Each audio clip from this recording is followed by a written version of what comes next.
Welcome, my lovelies. Welcome to Jonesing for Stephen. Now, my Stephen can never do anything wrong. I know that deep inside, but it was like weird because I didn't even know there was going to be an election. I guess my Stephen had had enough declaring Parliament and its committees dysfunctional, and he just shut down Parliament. It's weird though, because I remember when everyone made this big deal about the secretory handbook that had tips in it on how to obstruct Parliament. I mean, I guess what happened was that the opposition must have stolen the handbook, applied the tips, and pissed off my man.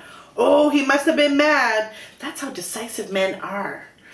I guess that's why he decided to ignore his own legislation. People say he flip-flopped, but what's the big deal? I mean, flip-flops are the coolest shoes, especially in the summer when you want to go to the beach. I know the legislation they're talking about. They're talking about the fixed election date legislation. I remember that day. It was November 6, 2006, when the Prime Minister of Canada, Stephen Harper, passed before the Parliament of Canada Bill C-16, establishing our next federal election as October 19, 2009. This year is the worst timing ever. I was totally not ready with my internet site or my blog, so I've had to scramble like crazy. Because you know, it is super uber important that Stephen stay in power. Uber. And now everyone's saying he's not decisive because he said he wasn't going to tax income trusts, and then he taxed them by 30%.